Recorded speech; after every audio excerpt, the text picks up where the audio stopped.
All right, so picture this. It's November 5th, 2024. Okay. And the U.S., everyone in the U.S. is like glued to their screens waiting to see, Election results. yeah, election results coming in. But today, we're going to do something a little different. We are going to do a deep dive into a question that you probably haven't heard much about.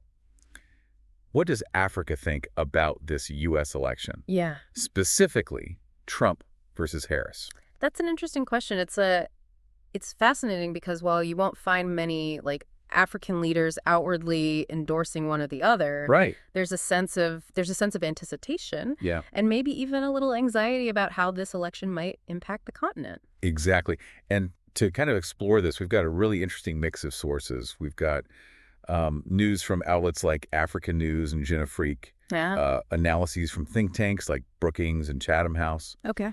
and even a peek into the world of hip-hop through Hip Hop DX to see kind of what's being said there. Wow. That's a pretty diverse range of voices and perspectives. Yeah.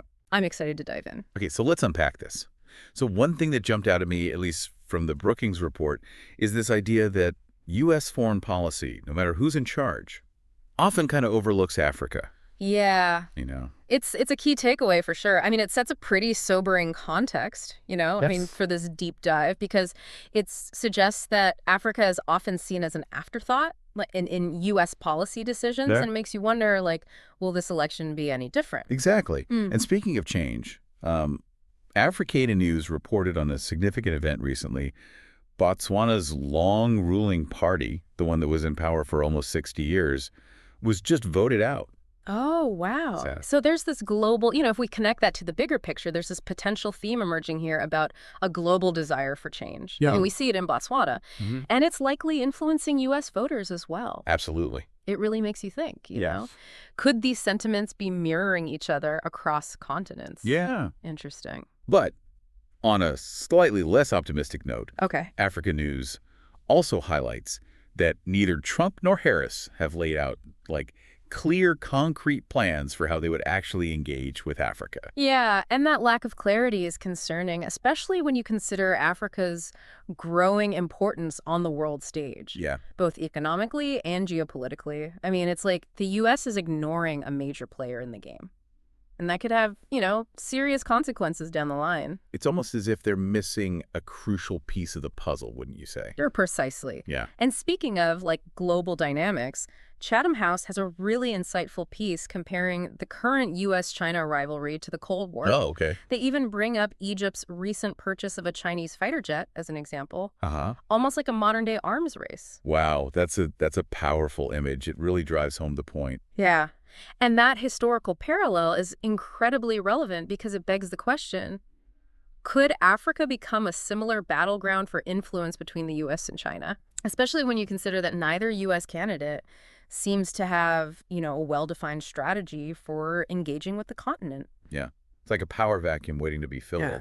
But it's not just about influence, right? African News also reported on a UN report warning of conflict-induced famine in Gaza and Sudan. Incredibly dire situations. Absolutely. And then you have the Chatham House piece outlining 4 potential scenarios for the Ukraine war, Right. each with massive global implications. Yeah. So, these are all interconnected crises, and the outcome of this U.S. election, specifically the foreign policy choices of the next president, could have a ripple effect on these conflicts and the humanitarian crises they fuel. That makes you wonder which candidate is more likely to prioritize global peace and stability. A critical question indeed, and one that many in Africa are undoubtedly pondering. But for now, let's shift gears a bit and bring in a different perspective. All right, sounds good. Where are we headed? Let's turn our attention to the world of music for a moment.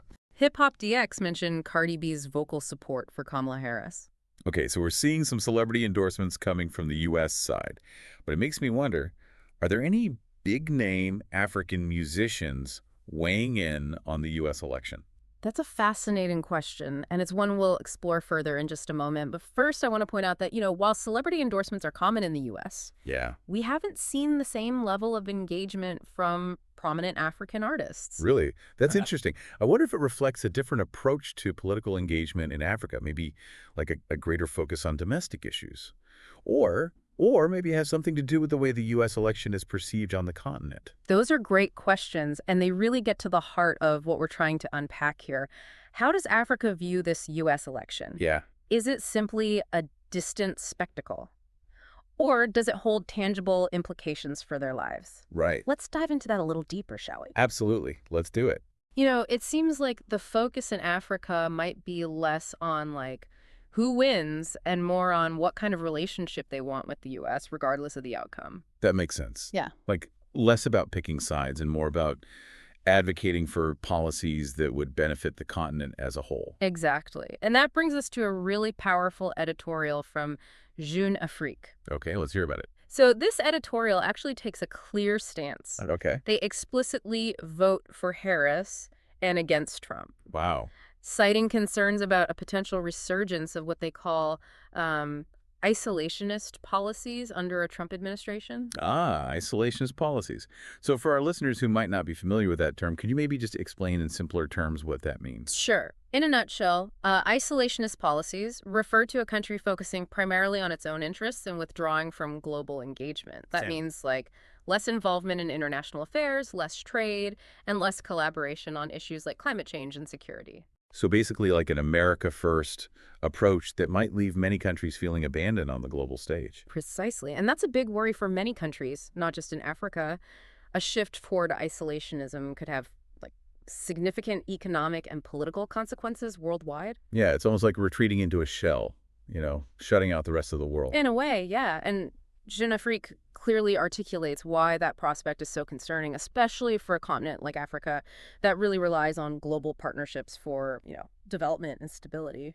So based on what we've seen in our sources so far, what kind of relationship does Africa seem to be hoping for with the U.S.? Well, Africa News really highlighted that lack of concrete Africa policies from both candidates. Yeah. So it seems like, many people on the continent are just hoping for more engagement, more investment, and more collaboration on issues like economic development, climate change, and security.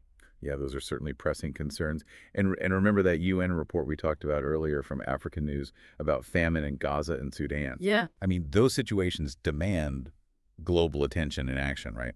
It's not just about what Africa wants from the U.S., it's also about what the U.S. needs to do to be a responsible global leader. You hit the nail on the head. It's a two-way street.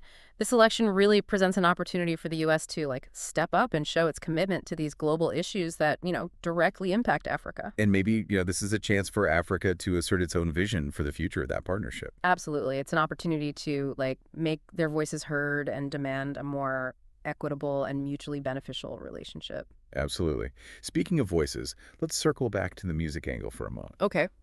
We talked about, Cardi B's support for Harris, but what about African artists? Are there any whispers of political commentary coming through their music?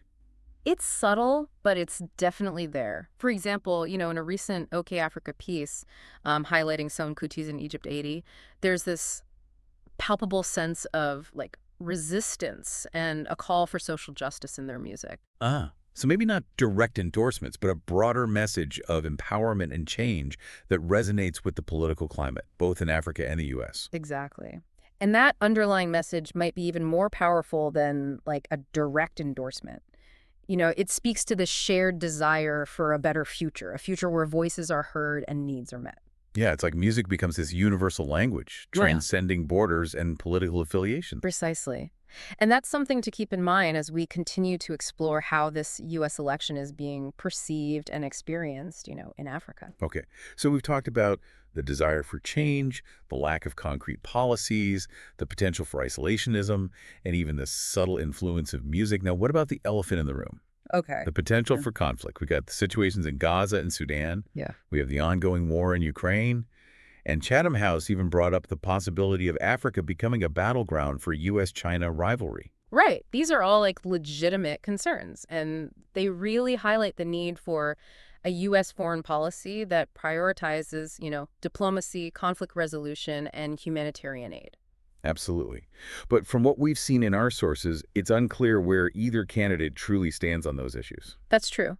And this is where voters, both in the U.S. and globally, need to look beyond the rhetoric and demand concrete plans for addressing these global challenges. So it's not just about who wins, but about holding the winner accountable for their actions on the world stage. Precisely.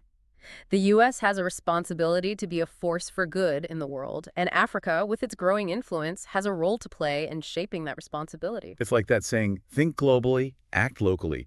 But in this case, it's more like think globally, vote accordingly. I like that. It captures the essence of our deep dive perfectly. This U.S. election is not just an American event, it's a global event with far-reaching consequences. And Africa, with its unique perspective and growing power, definitely has a stake in the outcome. For sure. This is a chance for Africans to really engage in the global conversation, to demand attention, and to advocate for their own interest. It's about shaping a future where Africa is not an afterthought, but a vital partner in building a more just and sustainable world. Exactly. And that's a message worth amplifying, both within Africa and beyond its borders.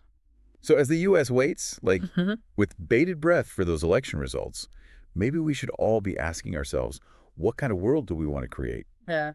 And what role will we play in making that vision a reality? Yeah, it does feel like we're at this kind of crossroads, doesn't it? It does. With Africa kind of watching this U.S. election closely, hoping for a partner that understands, their needs and their aspirations. Yeah, absolutely. And it's a reminder that the decisions made in Washington, D.C., they have a ripple effect across the globe. You mentioned Jeune Afrique taking a stance on the election. What exactly were their concerns about a potential Trump presidency? So they specifically highlighted concerns about Trump potentially, rolling back progress on issues like climate change and global trade. Yeah.